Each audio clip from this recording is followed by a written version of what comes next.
One. Hey guys, this is Dardomos with Dardomos Dominions. Once again, I have Kirby. Hey.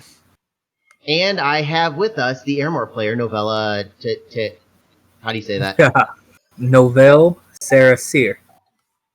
Nice. Okay. And Novelle, so we've been watching you, and you don't have a very big bless yet. What's going on? The vast majority of this bless for this build of Ermor is dormant. And I do mean the vast majority. I think this is a 5-component bless. And of that 5, besides like miniature point things like the Undying that you see in magic weapons and the MR, everything else is a dormant ability. Since it's going to be coming on soon, I don't mind telling people. This version of the bless is Blood Vengeance, Fortitude, Undead Regeneration, Berserker, and there's one more thing that I'm trying to scratch my head and think about. I'm trying to find it, but all of the even the turn 15, you still haven't. I haven't seen it yet. Yeah, the god comes on super late in this game. In fact, I've had like absolutely horrible luck as far as things go. Well, I'm in the current turn, so I could probably get it for you if you wanted. I think I just found it. Maybe? Are you guys blessed? No, you're not blessed. What's going on? Novelle, you need to bless your troops. It only comes into play. Okay. Yeah. It only comes into play ever so often. Let me share this real quick so that you can go over it real quick. Okay, so I want to go through each of the different components of this. Magic weapons. What did you take magic weapons for? The greatest weakness of the lictors, being one of the core components of the Ermor Sacred roster outside of the free spawn Knights of the Unholy Sepulchre, is that they do not have magic weapons. Scleria, the living version of Ermor, does have lictors with magic weapons, but somehow when these lictors came back, they just handed them standard battle axes. Magic weapons are essential for making sure that they can kill their way through ethereal units, specifically fire elementals. The only way for them think about that. Yeah, the only way for them to effectively kill fire elementals is if they take fire resistance, which there are builds of Ermor that I've done where they have 20, 25 fire resistance and they don't care. They'll eventually chop through them. Or they have magic weapons and they just delete them in about 2 hits. Now, the magic resist, how does that work in relation to Blood Vengeance? Why did you take that with Blood Vengeance? Okay, so the +1 magic resist does not affect Blood Vengeance as far as the ability itself is concerned. +1 magic resist doesn't interact with it. Blood Vengeance is whenever the lictor is damaged or the knight is damaged, the opponent has to beat a MR 12 test, and if they don't, they take the damage they dealt to the lictor. Okay. The MR 1. Well, as far as like if you're getting blessed, if you have higher magic resistance, you will be less likely to be damaged or banished, I should say. You'll be less likely to be damaged by the banishment then. Right. So the important part about the +1 magic resist and the reason why it's there at all is because it shaves off a percentage of the total damage lictors will take over the course of a battle from priest. Okay. So what happens here is that the lictors have undead regeneration, which means that they heal up 2 HP per round. If their magic resistance is at base, they get hit by a standard priest, the level 1 priest banishment, and they'll take damage from it once out of every 3 banishments. And so the banishment is armor negating. It's just going to go straight through and deal roughly about 10 damage. That means that 3 banishments, in addition to the Undying and Undead regeneration, will kill a lictor. But just by moving that magic resistance up by 1 and being in drain for a cumulative +2 to their MR allows for the lictor to survive an additional banishment. And that is effectively another 5 combat turns of that lictor being able to fight. I actually agree with you on the magic resist. I like it. Anything that makes a battle go slower seems better for Ermor. Yes. In condition with the undead regeneration, the longer that they are alive to proc Blood Vengeance, the longer they're alive to proc Berserker and to continue to fight, the more effective the Lictor becomes. Lictors are at their peak whenever the fight continues to extend beyond that initial burst, because their chill aura in Code 3 is particularly powerful because Cold Res is probably the least taken defensive resistance buff in anyone's Bless. Because Fire and Shock can be congregated out of Earth, and Fire and Air are pretty popular when Pretender building because they unlock things like Phoenix Pyre, Mistform, Fog Warriors.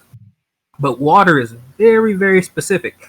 And a lot of people tend to avoid taking water blesses unless they're going for like a quickness build. And if you're going quickness, you are not picking up cold res.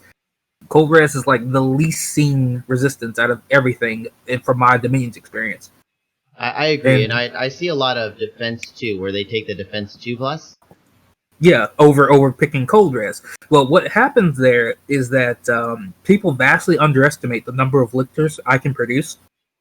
And every one of those is proccing a cold aura 6, which is 3 procs of 2 armor negating cold fatigue damage. Every lictor that hits your square with that ability is adding about 2 fatigue to you every round. If you're facing, hold off with showing Mr. Oh, Ermor yeah, you're right. here. I'm sorry. Hold on. Yeah, so I mean, not to like bore people to death with the math, but if 9 lictors are in front of a unit and every now and one of them procs the chill lore, that's 18 fatigue you've gained in one turn. Yeah, and you can stack that with things like ghosts and just other things in general. Well, that also every unit that procs it, every unit that has an aura like that continues to stack it. Yeah, I'm curious about the Berserk part of the Bless, because that's a pretty cool idea. But I was just talking earlier in an earlier episode about how mounted units will never go Berserk, and substantial number of units are going to be the Knights of the Unholy Sepulchre, which I just checked are actually mounted. So they'll actually never go Berserk. So that's strictly for your lictors. Yes, it is strictly for lictors, and that's because the Knights of the Unholy Sepulchre are mindless. They will never rout. I think it's lictors a bit of it is, so it's 2 reasons why they can't go Berserk. Yeah, they're mindless. It will never benefit the Knights of the Unholy Sepulchre. And in fact, turning that Berserk into 5 HP is incredibly powerful for the Knights of the Unholy Sepulchre, because that allows them to pick up additional 5 HP, puts them to 11, and allows them to undead regen for +2. There have been builds for Ermor that are more focused on the Knights, where that 5 nature would be 5 HP.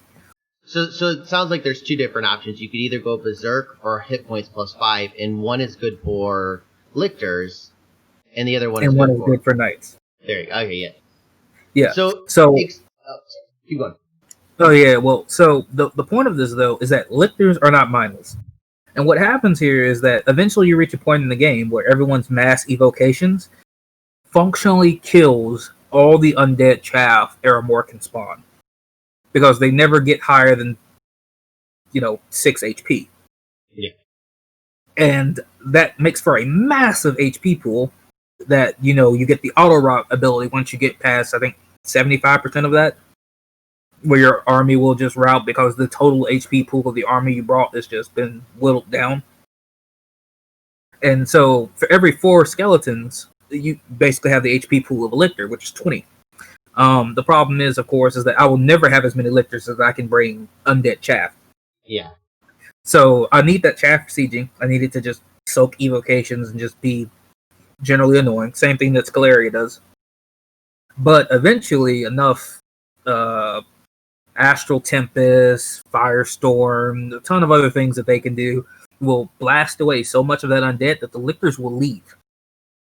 And that is the single highest cause of me losing battles in my history as Ermor, is not lictors dying, but lictors leaving the battlefield. So changing from your Bless to your expansion strategy, you did not go underwater. Why did you avoid underwater and stay on land? The underwater was shark trap. Oh, God. I thought there was going to be some other reason, but I'm just seeing that. Yeah, you got... Yeah, okay, no. I see. It was shark trap. I am not about to waste 60, 70 skeletons trying to pick up 30 gold in a lake. Eventually, I will go down there, and I will pick it up just so I can site search it for death sites. That's true. But it ain't worth it. Yep. You know what? That's valid. That's totally valid. We're poor amphibians all across the board. Neg 3 stats. Going up against Berserker, 3 attack, fish. No, we're good. Yeah, and the longer you wait, the your Dominion will wind up killing those shark tribe for you. Yeah, it does. Yeah. It does overall reduce their numbers. Okay, so we've moved from expansion. Let's go on to initial goals. In specific diplomacy, you've just signed a NAP with Alm. How do you feel about that? And do you want NAPs with a lot of other people? Yes, I do enjoy having naps in the early game as Ermor because I play a very specific style. So my Ermor is always built around being rushed. And whenever that can be averted, I will take the opportunity for it. So Ulm is really close to me, like almost right adjacent to my capital close. And normally that would be chafing for most other players, but it's actually really good for me because the closer he is to my capital, the harder it is for him to resist my dominion. Yeah, and Alm so, does not like they don't need their temples at all. So I don't know what he's gonna do. Right, and even though he has access to an Inquisitor, level 2 priest, all the things that make it so that he has a pretty fair chance of trying to push my dominion out. People vastly underestimate the sheer number of temples I will put up as Ermor. And the Dom spread chance is roughly about, I think, 90 at this point. If not just a little bit higher. Yeah, about 90%. And every one of those temples is just proccing. My god's awake, my prophet's up. Eventually, Dom spread pushes past basic temples and basic level 1 priests. And the moment my Dom starts to appear in your province, Dom strength goes up to 10 towards the end game. I can quickly depopulate you. So what starting Dominion did you wind up picking? Starting Dominion is 7, I think, for this build. It's only 7? Yeah. That's really low. I mean, with those with those blesses, yeah. Well, yeah. So sometimes, there are 2 schools of thought for Ermor. There is the take the low Dominion path, which is the beneficiary of that is that your Dominion fails to spread. And when your Dominion fails to spread, of course, it doesn't spread out. You don't get pop kill. You get to have the goal for a little bit longer. Or there's the chances of taking higher Dominion, which is you go up to Dom 10. Your Dom will never fail to spread, but it has to spend its time building up internally before spreading out. So you kind of get the same effect here, where you'll build up to 8 or 9 in the province, but only have 1 candle in the province adjacent to it, which is only 0.5% of that population just dying on that turn. Or sorry, I know it's I think it is 0.5%. Or am I thinking of Aurelius pop kill? Your candles kill pop. I know. I'm trying to remember the total amount. I think that Ermor is the highest, but I'm trying to remember if it's 5% or 0.5. I'm literally blanking on that. What's interesting is you have something in your cap +2 that's worth 86 gold, and it doesn't have a candle yet, meaning it's going to be worth 86 gold for quite a while, and it will pay for its own port. Almost like eventually it'll be paying for its own port. Right. So 7 I find is the healthy balance between the low Dominion choice and the high Dominion choice. So because I have a profit early, I do have the spread from that, but my god is dormant. I don't get the 3 spreads with the guarantee from my god, as well as 70% gives me a fair chance of having a fail occur. And when I do get successful rolls, it tends to build up rather than spread out. So 7 is like the sweet spot in my long experience with Ermor. Also, the benefit of that is that when you get to 15 temples, you will actually be at Dom 10. 15 isn't too bad either. So yeah, and once you're at 15 temples, you're looking at 19 plus spreads, depending if I've taken any thrones, and all of those spreads are 100%. Anybody who's adjacent to me is going to have a really hard time keeping my Dom out. So your first war goal, do you have somebody that you're wanting to kill, or are you just being in defense? I always start on the defensive. There is no thoughts on offense until my god spawns. That's just okay. Period. The person who I want to kill most is whoever has a cap that has death gems in it. If you have one death gem in your cap, I am pretty likely to go after you. After that, it's whoever's cap has astral in it, because those astral gems will be converted into death gems. That is always how I pick my war priority. I'm guessing that you're kind of worried about Marignan. Is that correct?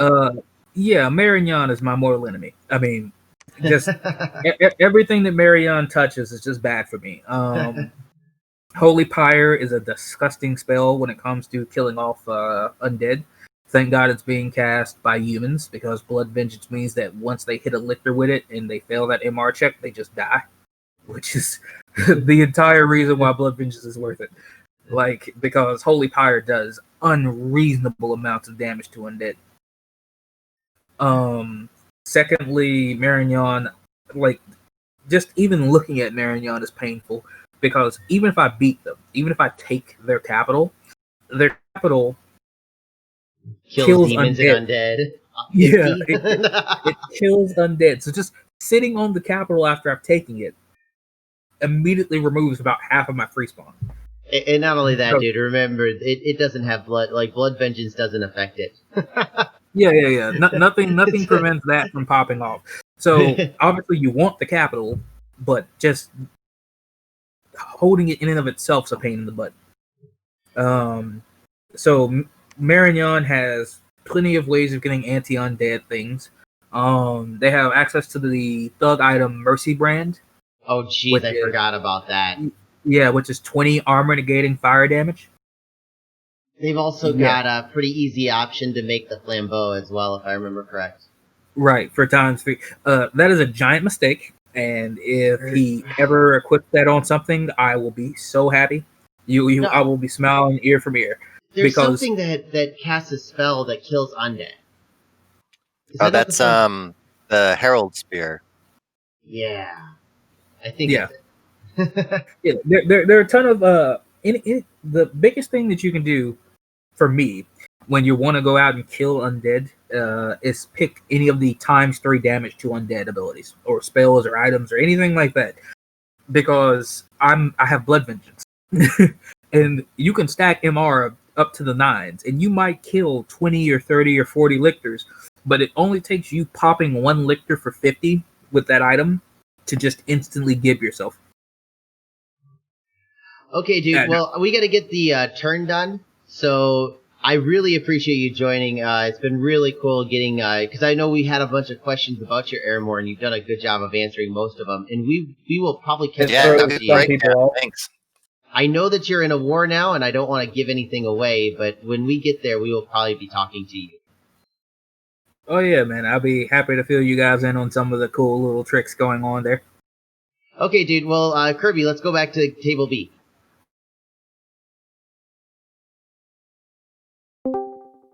Hey, dude, you there? Yep. Yay, I can share my screen without sharing it to the wrong person like I accidentally did. I'm so glad that was only turn 10. Actually, I probably was showing more than that, so... I'm sure it's fine. I don't think he was even watching. Yeah, I hope not. Oh, darn. I don't know if you caught, but I posted the turn, because I put them into the channel, and I put it into the main channel. Now, it's still passworded, so even if they downloaded it, they'd have to, crack the password, but oh my goodness. I I need coffee before I do these things. Right. Like at least one, maybe even two. Crap. Okay, so there was a lot that happened this turn, and we might get through one turn. I'd like to get through at least two with the interview, but let's burn through these. So Grippa's upset that he's got 4 thrones, or he's got all the thrones within 4 of him. Is that normally something that you're unhappy with? It's a little frustrating for expansion, but if you think a little bit outside the box, then it does make your life a bit easier. Now, what's funny, dude, is that I host a fair share of games, and you wouldn't believe the amount of complaints that I've gotten from throne placement. You made sure all the thrones are next to me. I can't believe you made all the thrones next to the other guy. Like the same exact complaints from all the thrones are next to the guy and all the thrones are next to me. It's probably up there in one of the top 2 common complaints in Dominions games. Yeah, I also get the complaints, why did you make the indies so, all the indies next to me so bad? Yes, dude, I individually went to the map file, said, where is, Scolaria starting? And I said, I want golems here. Like, right. I don't have that much time. I have too much of a life. I'll still claim that I did it, though. Because, you want to be known as that evil admin. Yes. But yeah, it was not rigged, I tell you. And I would love to... Personally, I love starting with thrones next to me, dude. I know I'm in a game right now where I've gotten to that point where I'm feeling pretty good about myself, and then I look at where the thrones are, and I'm like, this is going to take forever. How many people am I going to have to kill to have a shot at winning? Right, exactly. I remember one game, I totaled it. We had to go to war with every single Disciples team in order to win. And we ended up having to do it at the very end. We were at war with literally the world. Yeah. Okay, so Vanheim, I'm guessing that... Have you sent any messages to anybody?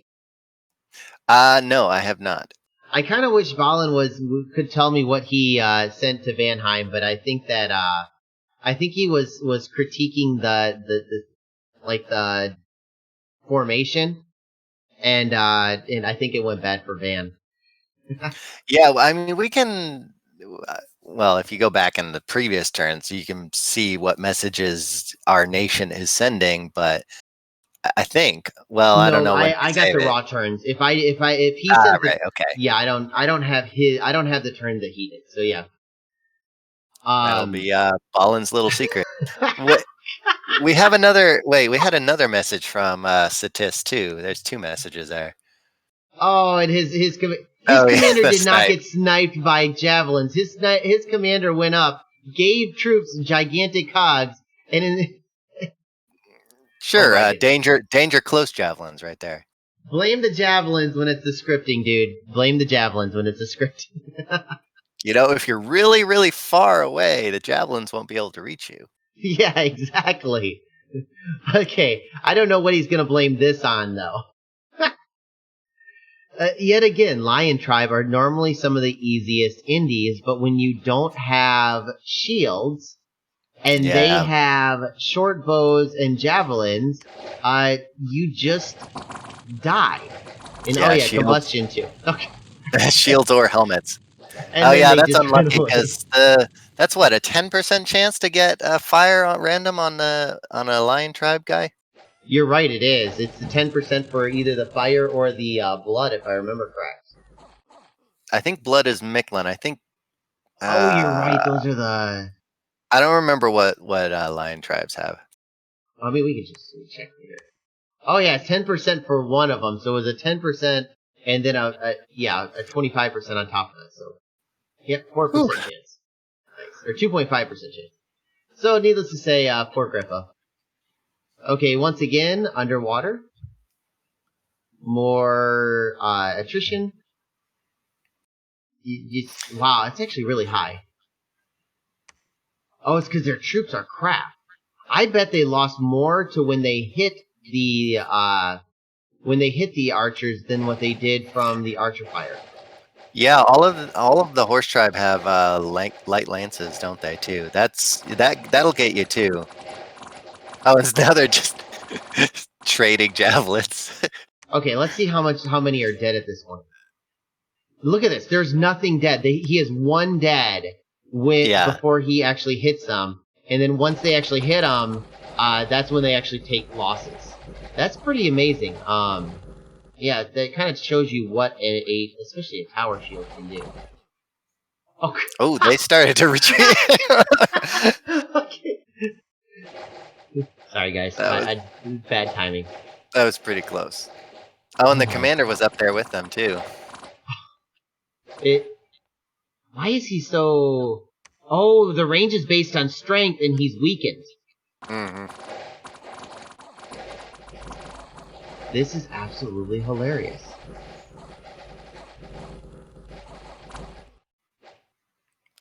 Yeah, that was pretty close. Even the Wait, did he lose? Did he lose that battle? He lost this battle. He did. He lost the battle. One horse tribe chief is all that stands between the independent province and Scalaria. Oh, I caught this when I actually was looking too. Okay. Okay, of note. Wait, hold on. Where was that loss? That was this one. Okay. This is him going underwater. So it's the Sea of Karassos. Yeah, mermen aren't too bad. Okay, more. They did win this. I'm guessing. See, this is what I'm talking about. This is 5, the same number that he went up against the Lion tribe, and he lost White Centaurs, but he still cleaned house with them. Now, interestingly enough, if this was light cavalry with javelin, I kind of am curious if he would have won this or not. Ouch. No, he did win. The thing is, he wins this. If he would have had if these guys were light infantry, I'm curious if he would have won the fight. As long as he routes them, he'll still win because they're all berserk. Yeah. Like, that's the difference between a Scalaria battle and a Pangea battle. They all go berserk. Yeah, and that's the other thing is that he had his prophet there. So this guy, he didn't kill anybody. Must not have been forward enough. Yeah, I don't know. Okay, we gotta burn through this. Okay, good news is that Marignan actually took this throne, and you missed this, dude. If you get a chance, go watch the video. Do you see what happens here? Communion slave. What, they all communion slave? And communion master. No, this is an actual, true communion. Oh, okay, yeah. So who's the master then? This guy right here, with the blood slaves casting fire or summon imps. You remember in the Blitz when Balin's croc dog gets sniped by a soul slay with a crystal Amazon and 1 gem? Yes. Now that's what it reminded me of. I was like, where's the soul slay? Soul slay from that communion guy. It's coming out right now. I want to go back and actually see it, but this was not too bad. It wasn't as bad. Balin said that this would still be would still be scary. I didn't, but he killed most of the chaff last time. So. Yeah, I missed that. I was like, where are all the troops?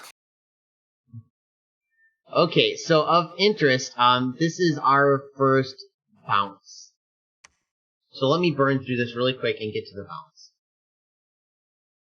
Ashdod lost their entire... Look at this. This is a disaster for Ashdod. Vanheim goes in to... Okay, so this is... Ashdod went in with troops to take over this independence, and Vanheim sent a scout thinking they could take it with a scout. Right, and that's because you remember all the commanders had gotten killed, I think. That was the farmland, right? Yes, this is the farmland. Yeah, I'm not sure about the choice of heavy infantry. I mean, this is sort of what I mean with, like, if you have scales, you can just sort of recruit a bunch of troops. But like Listen, no. heavy, you don't want to recruit indie troops. You want to recruit your national troops, which are just always going to be better than indie troops. I guess heavy infantry aren't a terrible choice, but still, like, I'm not gonna lie. When I see somebody recruiting heavy infantry, it like my expectations from them go down a little bit because yeah, they're a such little. trash. I mean, they're don't get me wrong, they're hard when you're expanding, but once you got through an expansion against an army, they do nothing.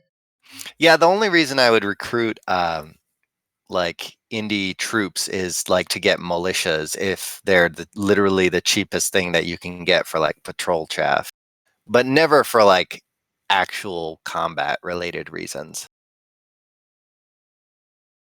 Yeah, really interesting. Do you what indies do you recruit? Outside of militias for patrol, I might do Bone Tribe. And then if I have a bless that works with them, I might do like any of the Amazon mounts. It really depends though, like because all of the Amazon mounts are different, have different roles. We have a quickness bless on one of my games, and that makes the Amazon Pegasus have 4 attacks at 13 Yeah. attack, and they're like 18 to 20 damage. It's Yeah, absurd. that would work well. Or They're the really Griffins nice. if you got those too. They're almost better than our national sacreds with it. So But other than that, as far as troops goes, yeah, I wouldn't recruit. Well, maybe war Cross- like then we go to a war elephant province. Like maybe war elephants. crossbows too. I remember crossbows are often taken. Yeah, crossbows is also one. But yeah, the assassin. This is actually a reason why I don't like doing assassins. What's your thoughts on assassinating? I don't think like it's good as a complement to your normal expansion. I don't really use assassins that much for expansion specifically. And it's because they're not particularly reliable. Like I guess as far as indie goes, they're better than average, but you still wind up losing them sometimes. And then you could be recruiting other things like from your capital, like mages or stuff like that. Yeah, I agree. I'm of your mindset, and this is one of the reasons why I like going from Balin to you is that I get this diversity of thought. I get people who are thinking, assassins are really good sometimes, and then for me, like I never use them. I would use them for MA Zavalva. I think Balin said that though, so I think he's of the same mind too, with Mirignan being an exception as well. I guess so, because Marignon can get 3 per turn. I haven't tried it. I'll put it that way. For expansion, I haven't tried it. Like I know how assassination works and stuff like that. I mean, like I'm playing Ubar a lot, so they do a lot of assassinations. But as far as expansion goes, it doesn't feel reliable enough to me. Like if you can do something better with like a bless with like your sacred knights and stuff like that, just do that instead. I guess as far as elephants goes, you can take it for specific dangerous provinces like this, and This is that this is kind a of makes prime sense. example of a nice of nice, like what you're saying. Look at what happens though, dude. This is hilarious. They actually start trampling their own troops on their way out. Yeah. But yeah, like this is actually a good counterpoint of when you might actually want to use the assassin. So, but yeah, I'm with you, dude. Well, part of the problem is after expansion is over, you have a bunch of assassins lying around, and then what do you do with them? Because then they're immediately less useful at fighting other players until you get things like gear or like items that spawn units and stuff like that to go with them. Yes, exactly. And if they don't have magic paths, it really stinks as well. Because, I mean, that's what Marignan doesn't have anything. Where, like, because the other one that we were talking about was Satis, which does have magic paths. Right, but then they're what 2 recruitment points per assassin for because they're assassin mages. Exactly. So but on the other end, they also can, they can also research as well.